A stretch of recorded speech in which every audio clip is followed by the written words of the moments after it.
오스왈드 챔버스는 그의 책 주님은 나의 최고봉에서 믿음의 싸움에 대해서 이야기한 적이 있습니다.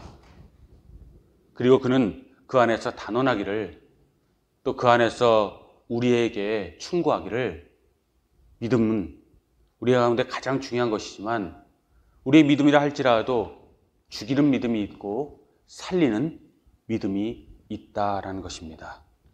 그러므로 여러분, 우리가 믿음 갖기를 소망하십시오. 그러나 우리가 믿음을 가졌을지라도 그것이 우리를 죽이는 믿음인지 아니면 살리는 믿음인지 반드시 확인하실 수 있길 바랍니다. 다시 한번 묻습니다. 여러분, 죽이는 믿음을, 저와 여러분을 죽이는 믿음을 소유한 죽은 씨앗을 가진 자입니까? 아니면 우리 자신을 살리는, 하나님을 기쁘게 하시는 살리는 믿음을 가진 자입니까? 우리가 요한일서 3장 말씀을 돌아보고 있습니다. 사도 요한은 인생의 마지막에 자기 인생과 이스라엘과 모든 믿음의 삶을 돌아보면서 이스라엘 모든 백성들에게, 교회들에게 교훈하고 있는데, 그는 1장, 2장, 3장을 통해서 분명하게 두 가지를 핵심을 짚고 그것에 모든 것을 집중하고 있음을 말씀을 통해서 우리가 만나게 됩니다. 그 두 가지가 무엇일까요? 첫 번째는 하나님 안에서의 의로운 생활. 여호와의 청결이란 말씀 가운데 주님 앞에 부끄럽지 아니하는, 또 주님 닮은, 머리로만 믿는 것이 아니라 입으로만 믿는 것이 아니라 우리 행함과 삶을 통해서 주님 앞에 드려질 수 있는 의로운 삶에 대해서 이야기하고 있습니다. 두 번째는 형제 사랑. 내 형제를 진정으로 사랑하는가? 우리에게 묻고 있다는 것입니다. 크게 보면 하나님 사랑과 이웃 사랑이라고 볼 수 있겠죠. 그러나 이것을 좀 더 교회에 압축해서 보자면 우리는 하나님 앞에 얼마나 의로운 자로 살려고 몸부림치는가, 그리고 세상을 사랑한다고 이야기하기 전에 우리 주변에 있는 사람들을 얼마나 사랑하는가. 세상 사람들처럼 말고요, 내가 좋아하는 사람들을 좋아하고 나를 미워하는 사람은 미워하는 것 아니고, 나에게 잘하는 사람은 내가 좋아하고 나에게 못하는 사람은 미워하는 것 아니고, 진정한 하나님의 아가페의 사랑으로 내 주변을 돌아보고 있는가, 그것을 이야기하고 있습니다. 역사적으로 보자면 그때 모든 교회 안에 있는 악한 존재들, 잘못된 사상들에 대해서 사도 요한이 이야기하고 있는 것을 우리가 교회 역사를 통해서 볼 수 있습니다. 그리고 말할 수 있습니다. 근데 정말 중요한 것은요, 그때나 지금이나 이 의로운 삶과 형제 사랑이라는 것은 어느 특정 상황에만 우리에게 주어지는 하나님의 말씀이 아니라 우리가 늘 하나님의 은혜 가운데 어느 때가 주님 앞에서 우리 삶 가운데 적용해야 할 우리 믿는 자의 표징이라는 것입니다. 그럼 여러분 기억하십시오. 의로운 삶, 하나님 앞에 성결한 삶을 꿈꾸는 사람은 반드시 형제를 또한 사랑하게 되어져 있다는 것입니다. 그러므로 의로운 삶과 형제 사랑은 불가분의 관계라는 거죠. 그러나 여러분 착각하면 안 됩니다. 우리가 형제를 사랑한다고 할지라도 그것이 곧 하나님을 사랑하는 것은 아닐 수 있다는 것입니다. 내가 눈에 보이는 자를 사랑함으로 하나님을 사랑한다, 이거는 절반의 진리이고 맞는 말이 될 수 있고 틀린 말도 얼마든지 될 수 있다는 것을 너무나도 우리가 잘 알고 있습니다. 그러므로 정확하게 규정하자면 형제를 사랑한다는 것이 하나님 사랑에 도달하자면, 형제 사랑은 우리가 하나님을 사랑한다는 증거가 아니라 우리가 하나님을 정확하게 우리 삶 속에 인식하고 있다는 것, 하나님을 의식하고 살아간다는 증거가 된다는 것입니다. 아, 하나님이 계시지, 하나님이 나의 주님이시고 나와 함께 하시고 모든 것 주님께서 우리 가운데 보시고 우리 가운데 가부간에 판단하시고 모든 것이 주님의 영광이 되고 그 가운데 우리의 삶의 마지막 결실이 있을 것이지, 하나님을 내 가운데 빼놓지 아니하고 내 모든 변수 중에 하나가 아니라 내 모두 가운데 핵심으로 보고 형제를 사랑하는 그런 마음이 있을 때, 그때서야 비로소 우리가 형제 사랑이 하나님 사랑이라는 증거가 되어진다는 것입니다. 그러므로 하나님 앞에 의로운 삶을 사십시오. 그리고 형제를 사랑하셔서 우리 주변의 것을 사랑하셔서 하나님을 기쁘시게 하는 그런 삶 가운데 흠없고 티없는 하나님이 기뻐하시는 삶을 살 수 있어서 한 번 살다 주님께로 돌아간 우리 세상이, 우리 삶이 주님의 은혜로 더욱더 빛나고 가치 있는 삶으로 주님 앞에 드려지기에 힘쓰실 수 있길 바랍니다. 그런데 문제는, 우리에게 정말 중요한 실천적인 문제는, 그러면 어떻게 사랑할 수 있을까? 이것이 우리에게 문제 아니겠습니까? 하나님을 사랑하라, 이웃을 사랑하라, 우리가 잘 압니다. 그런데 어떻게 사랑할까요? 어떻게 사랑할 수 있을까요? 그 문제에 대해서는 우리에게 좀 더 구체적인 그런 방법론이 필요하다는 거죠.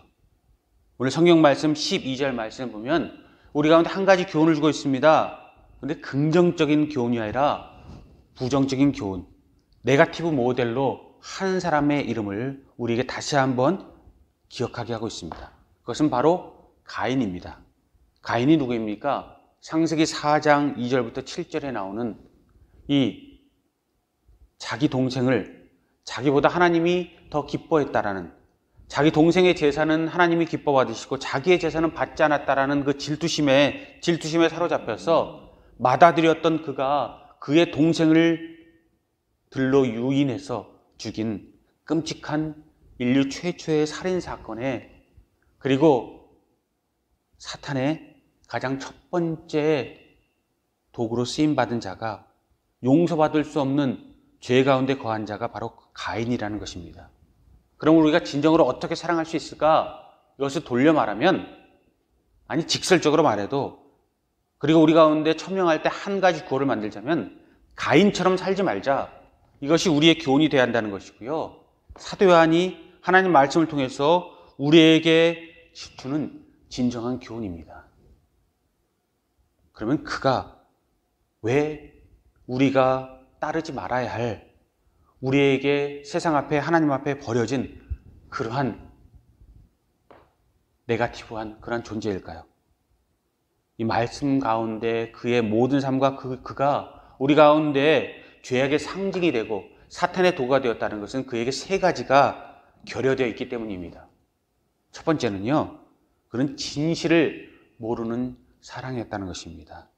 다른 말로 하면요, 가장 소중한 것이 무엇인지를, 하나님 마음이 무엇인지를 모르고 사는 사람이었다는 것입니다.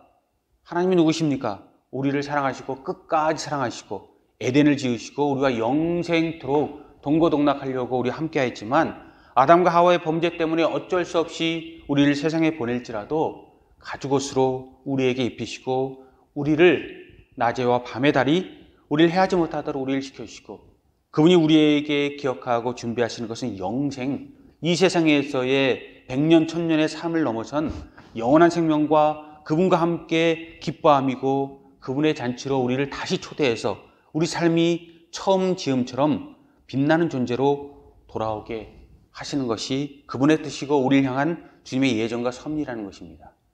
그런데 우리가 취한 것, 사단이 취한 것, 그리고 우리에게 있어서 죽이는 믿음과 살리는 믿음이 있다라고 제가 서두에 말씀드렸는데, 우리가 진정 가고 있는 길은, 이 가인이 갔던 길은 영세의 길이 아니라 죽음의 길이었고, 가장 소중한 것 진실을 모르는 사랑이었기 때문에 우리가 그를 따르면 하나님이 기뻐하지 않는다는 것입니다. 여러분, 영원한 생명을 우리가 꿈꾸고 그 모든 것이 우리에게 있고 하나님의 도성을 우리가 꿈꿉니다. 그런데 우리가 그것이 무엇인가를 돌아보자면, 죽음이라는 것이 무엇인지를 돌아볼 때 더욱더 선명해질 것입니다. 죽음이 무엇일까요? 영원한 생명을 우리가 노래하지만 죽음을 이해하지 않으면 우리가 영생을 모르는데, 죽음이라는 것 또한 마틴 로이드 존스 목사님의 그러한 말씀 가운데 세 가지 중요한 요소가 있다는 것을 우리는 우리 마음에 새길 필요가 있습니다. 죽음이란 무엇이냐? 세상적인 것에서 숨이 끊어지는 이 과학적인 그러한 교훈 말고 우리 삶에 있어서 진정한 죽음의 세 가지 의미는요, 첫 번째, 하나님을 모르는 것. 요한복음 17장 3절에는 영생의 조건에 대해서 이야기하고 있습니다. 그리고 죽음이라는 것은 하나님을 모르는 자, 하나님이 없다 하는 자, 그들이 죽었다라고 하나님 말씀이 우리에게 이야기하고 있습니다. 살았다라고 주장하고 싶습니까? 아니, 살아있다라고 내 살을 만져보라고 나를 보고 듣고 나의 모든 삶 가운데 내 모든 삶을 돌아보라고 이야기하고 나는 살아있다고 주장하고 싶습니까? 그러나 여러분, 하나님을 모르는 것은 죽은 것과 진배 없는 것이고 가장 소중한 것은 눈에 드러나는 것 가운데서 드러나는 것이 아니라 눈에 보이지 않는 것이 우리 모든 것을 지배한다는 것입니다. 우리 육체도 중요하지만 더욱더 중요한 것이 우리의 마음이고 우리 영혼 아니겠습니까? 그렇다면 하나님을 모르는 것은 껍데기일 뿐이고 껍데기만 살아서는 우리가 사람이라고 또 하나님의 자녀라고 이야기할 수 없다는 것, 그리고 하나님께 우리가 허락하신 그 영생의 길에 결코 들어갈 수 없으므로 살아있는 것 같지만 죽은 자라는 것을 저 여러분 기억하실 수 있기 바랍니다. 두 번째로 죽음이란 무엇이냐? 성경은 우리에게 분명히 이야기합니다. 성경은 우리에게 늘 그리고 선포하십니다. 죽음이라는 것은 영적으로 죽었냐 살았냐 그것이 기준이다 라고 이야기합니다. 우리는 살아있느냐 죽어있느냐 의사의 생명과 사망의 판단을 가지고 이야기하고 물리적으로 이야기하고 과학적으로 이야기하지만 에베소서 2장 1절 말씀 가운데 죄와 허물로 죽을 수밖에 없는 우리를 살리신 하나님의 은혜에 대해서 이야기하고 우리 영혼에는 하나님의 생명이 깃들어져 있다고 창세기부터 우리에게 이야기하고 마지막 때에 그것을 우리가 보리라 하나님이 선포하신다는 것입니다. 그러므로 하나님을 모른다는 것, 두 번째 영적으로 죽어 있다는 것은 우리에게 아무런 소망이 없는 것이고 소망이 없다는 것은 바로 그것이 죽음이라는 것입니다. 세 번째 중요한 사실, 죽음의 마지막 개념은요, 죽음이란 더욱 망해가는, 더욱 죽어가는 삶을 이야기한다는 것입니다. 로마서 6장 23절에 죄의 삭은 무엇이라고요? 사망이라 이야기하고 있습니다. 내가 무엇이 죽어가고 있습니까? 내가 무엇이 망해가고 있습니까? 흥해가고 있고 무언가 잘 될 거예요 라고 이야기하지만 잘 될 수도 있겠죠. 못 될 수도 있겠죠. 그러나 그것은 어디까지나 이 세상에서의 우리의 가치 판단과 상대평가와 남과의 비교함 가운데 있을 것입니다. 그런데 여러분, 인생의 10대와 20대와 30대, 40대, 50대, 60대 마지막 주님 날 만날 날이 가까워지면 가장 소중한 것이 무엇인지 한 가지에 더욱더 집중하게 됩니다.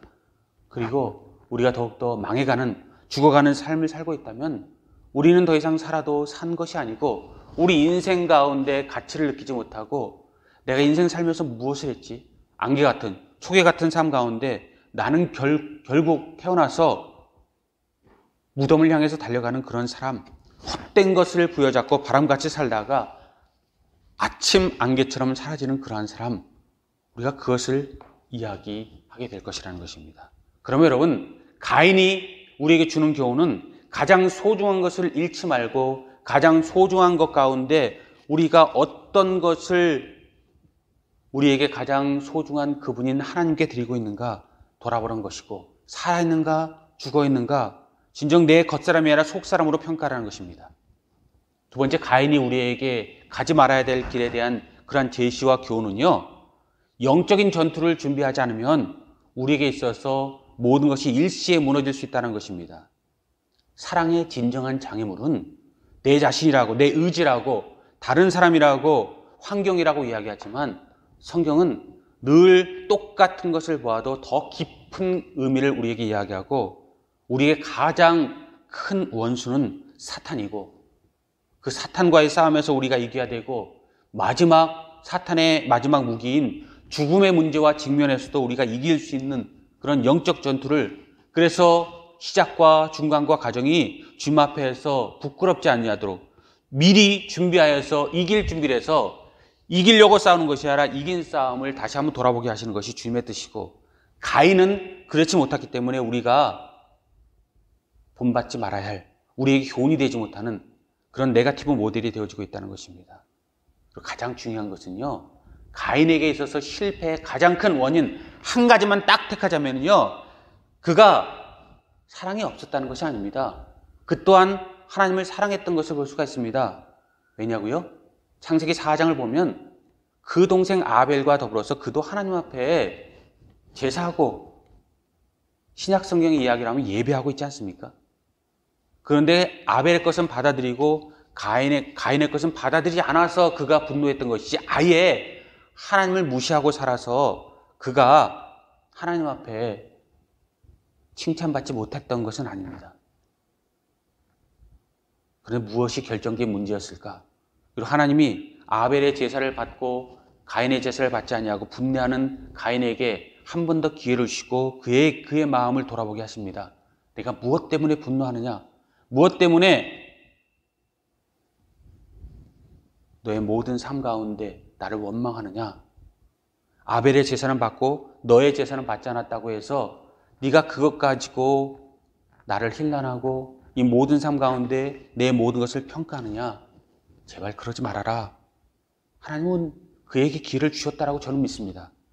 그런데 그의 치명적인 약점이 무엇이었을까요?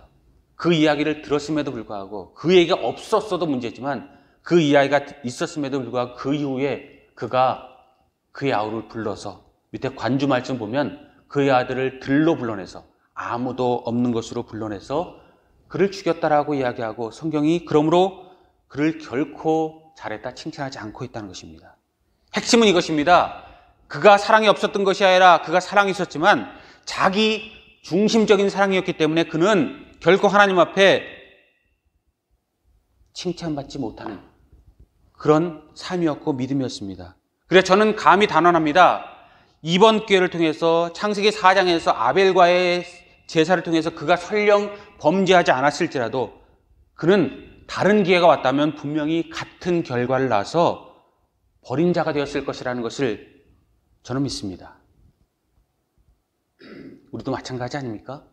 자기 영광을 위해서 자기 자신이 중심이 돼서 살아가는 사랑이 우리 가운데 중심이 된다면 하나님의 영광이 우리의 첫 번째 목적이 되지 아니하고 하나님이 늘 우리에게 1등이 되지 못하고 하나님이 3등이 된다면 우리는 어디서든지 넘어질 수 있습니다.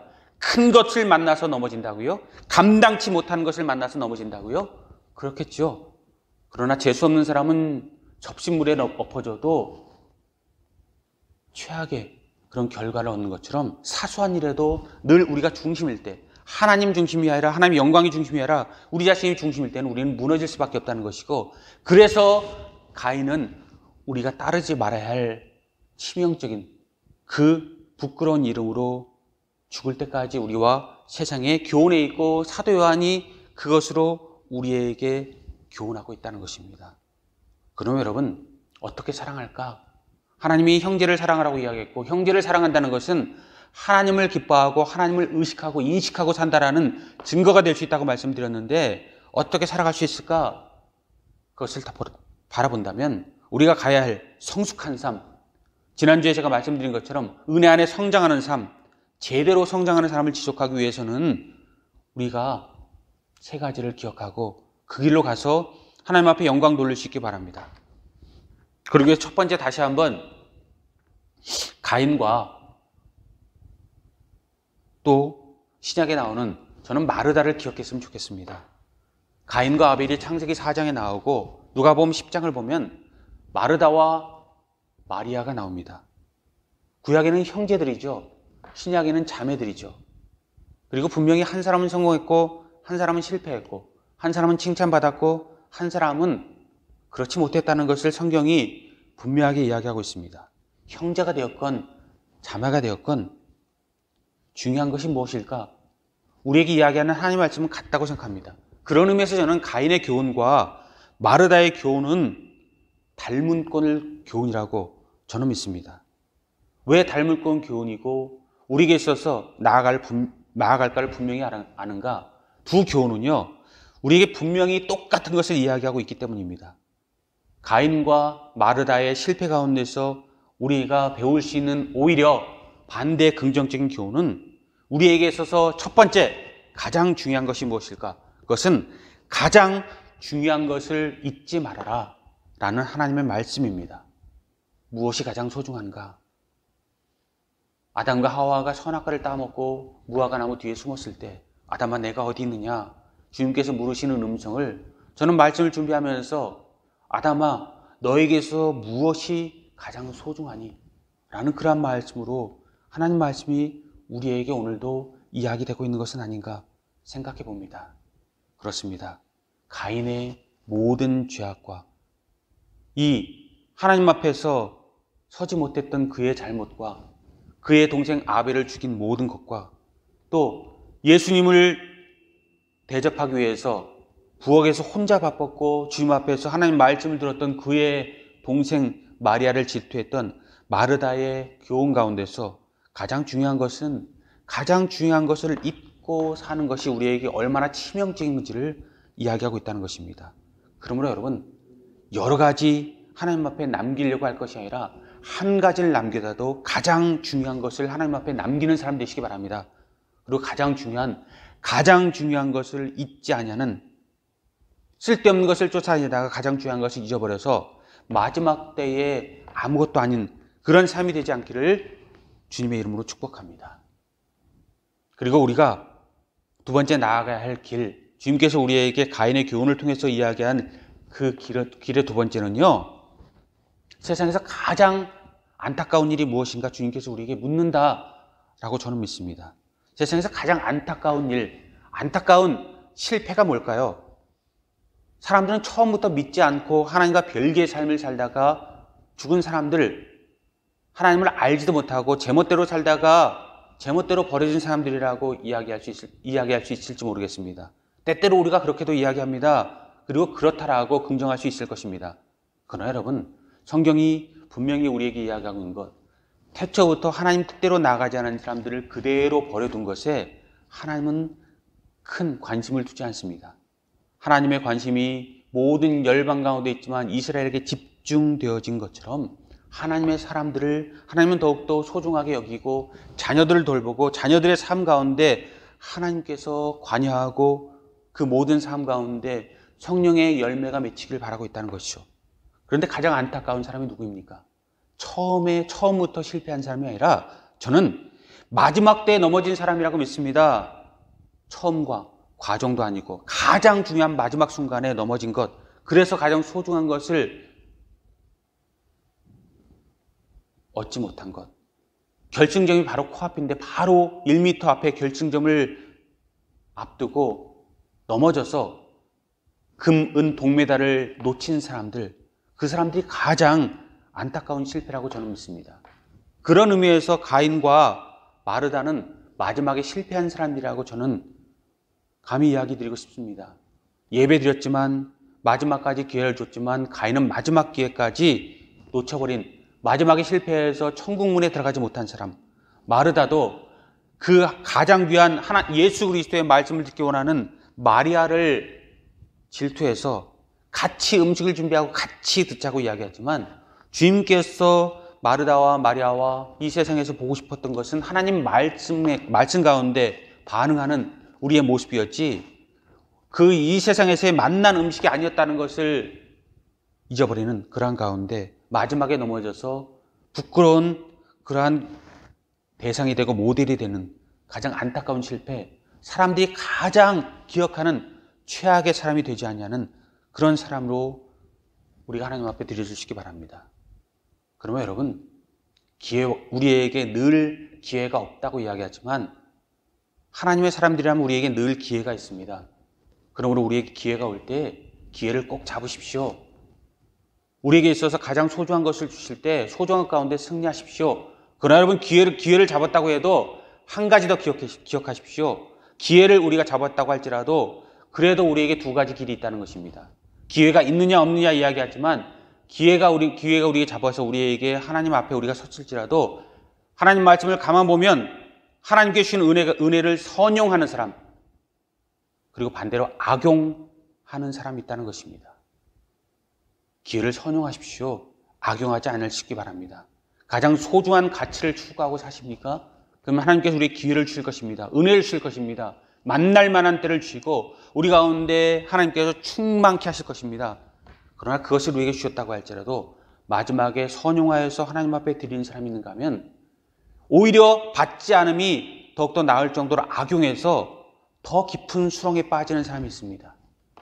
그 모든 가운데 우리 삶이 어느 쪽에 들어가 있는지 돌아보시기 바랍니다. 그리고 저 여러분, 하나님의 은혜 가운데 마지막까지 이 길 가고 우리 주님 만나기 원하고 만날 것인데 마지막에 넘어지지 않을 수 있기를, 그래서 가장 안타깝고 부끄러운 실패를 얻지 않을 수 있기를 주님의 이름으로 축복합니다. 그리고 세 번째, 우리에게 가장 원하시는 하나님의 모든 사랑은 온실속의 화초처럼 우리가 고난 없는 삶 가운데 조용히 살다가 이른바 아무런 바람 없는 무풍지대에 살다가 주님을 만나는 그런 삶이 아니라 성장통이 있더라도 멋지게 이겨낼 수 있는 사랑, 장애를 통한 멋진 극복,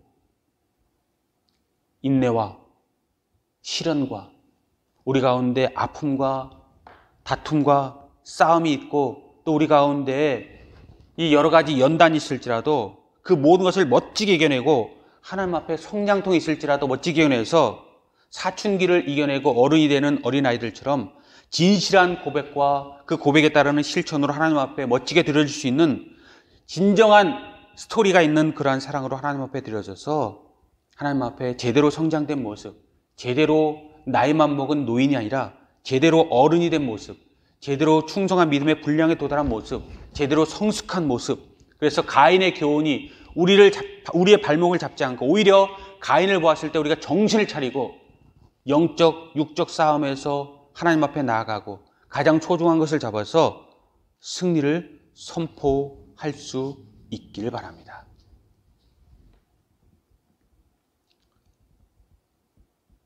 여러분, 우리가 하나님 앞에서 더욱더 민감한 그러한 삶을 살 수 있기 바랍니다. 그러나 여러분, 그 모든 민감한 삶을 산다고 또 영적으로 예민하다고 해서 그러나 결코 우리가 앞서가는 것은 아닐 것입니다.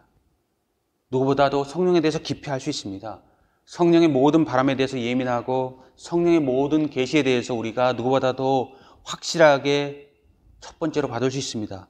그런데 그 모든 것이 앞서가는 것이고 우리가 리더라는 그런 증거가 아니고 하나님의 은혜일 뿐이라는 것이죠.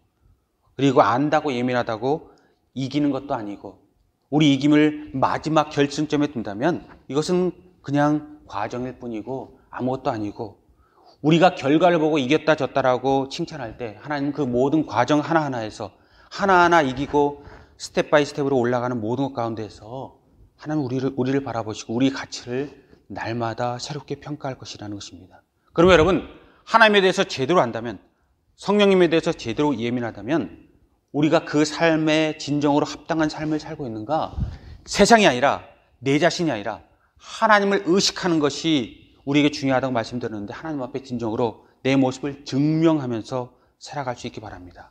그리고 보면 그 겨울에서 봄으로 다시 한번 살아나는 만물, 나무나 꽃이나 모든 만물들처럼 겨울에 죽은 것 같지만 새로운 싹을 피우는 그 자연의 교훈처럼 또 밀가루 한 푸대를 발효시킬 수 있는 그 누룩처럼 진정 발효될 수 있고 살아있을 수 있는 그런 삶, 그리고 진주조개처럼 그 몸속에 그 모래가 들어와서 그가 아픔을 느낄지라도 진주를 만들 수 있는 그러한 삶으로 우리가 다시 한번 하나님 앞에 들어주시도록 날마다 아픔이 올수록 더욱더 하나님 앞에 넘어지는 것이 아니라 울고 있는 것이 아니라 하나님 앞에 더욱더 내가 이만큼까지 주님의 은혜로 성장할 수 있다는 것을 보이고 하나님 앞에 감사하고 하나님의 역사가 내 가운데 일어날 수 있다는 믿음을 가지고 끝까지 승리할 수 있기 바랍니다.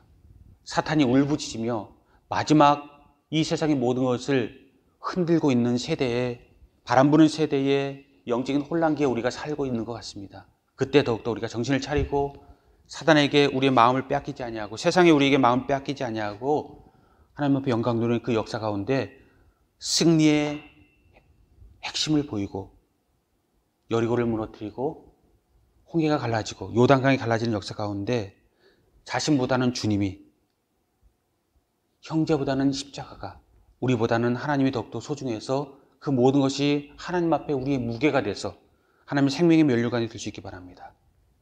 결론을 말씀드리겠습니다. 주님은 우리에게 가인의 교훈을 기억하라고 이야기하면서 우리에게 원하는 것은 분명 우리가 성장하는 것이고 저는 이것을 더욱더 밀고 나가서 진정한 영적 육적 거목이 되는 것, 큰 나무가 되는 것을 주님께서 우리에게 오늘도 기대하시고 우리에게 요구하신다고 믿습니다. 그리고 그것을 기뻐하신다고 믿습니다. 진정한 거목이 큰 나무들이 되실 수 있기 바랍니다. 그래서 모든 만물이 깃들 수 있는, 혼자 살면서 허우적대는 것이 아니라 다른 모든 사람에게 나눠줄 수 있는 그런 만큼 크게 성장할 수 있는, 개천이 아니라 강이 아니라 태평양 대해를 이룰 수 있는 그런 믿음까지 성장할 수 있기 바랍니다. 그러나 여러분, 거목이 될지라도 주님께서 끝까지 키워주시는, 주님께서 끝까지 함께 하시는 진정한 하나님이 버리지 아니하는 거목, 교만하여서 그래서 끝에 버려진 사람이 아니라 주님께 끝까지 작은 나무건 큰 나무건 큰 나무가 될수록 주님께서 더욱더 굳건히 잡아주시는 사울 왕이 아니라 다윗 왕처럼 하나님의 은혜가 넘치는 그 역사, 하나님이 여전히 사랑하시고 키워주시고 붙잡아주시고 그 거목으로 우리 삶이 다른 사람에게 향기가 될 수 있는 그런 삶으로 나아갈 수 있게 바랍니다. 그리고 기도하십시오. 그리고 두 번째로 하나님의 은혜가 우리에게 일어나게 바란다면 하나님의 우리에게서 일어나게 하는 그 기적, 초자연적인 역사, 성령의 역사를 기대하십시오. 그러나 그것이 남에게, 우리 주변 환경에게 일어나길 바라는 것이 아니라 내 자신에게 먼저 일어날 수 있게 해달라고 기도하시고 그 은혜를 받아 누릴 수 있게 바랍니다.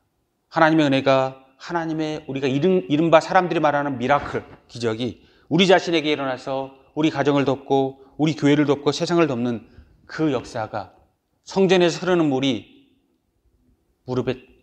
발목에 차고 무릎에 차고 허리에 차고 우리의 모든 키를 넘는 것처럼 하나하나 세상 가운데 우리로부터 시작해서 세상 가운데 뻗어나갈 수 있길 바랍니다. 그리고 마지막, 우리는 세상에서 끝까지 세상은 도전과 응전, 역사학자 토인비처럼 앞서고 이기는 것에 관점을 두고 이기고 앞서는 것에 우리가 목숨을 겁니다. 그래서 잠도 줄이고 모든 것 가운데 우리 삶을 그 세상과의 전투에서 우리 모든 것을 허비하다가 이겼다 졌다를 우리 눈에 보이는 것을 보고 성공한 사람, 실패한 사람 세상이 이야기합니다. 그러나 여러분, 우리는 누구입니까? 하나님의 사람들이라는 것은 다른 사람보다 좀 나은 존재가 아닙니다. 베터, 굿보다 좀 나은 베터, 뭔가 비교해서 나은 사람이 아니라 우리는 하나님 앞에 유니크한 사람들, 유일무이한 사람들, 그리고 세상과 우리는 분명히 다른 사람들, 디퍼런트한 그런 사람들이 되어야 될 줄 믿습니다. 그럼 하나님 앞에 주님 앞에 우리 자신을 온전히 증명하고 성장할 수 있고 그 모든 것을 주께 보일 수 있길 바랍니다. 주님, 그러므로 우리가 가장 소중한 것을 주님 앞에 드렸으므로 그 모든 것을 보시고 우리가 가인을 따르지 아니하고 주님을 따랐음을 기억하시고 이 모든 진정한 믿음 가운데 우리 모든 것 주님 역사해 주옵시고 측량하여 주옵시고 은혜가 더욱더 넘쳐서 하나님이 기쁘시고 우리 또한 기쁘게 하여 주옵소서.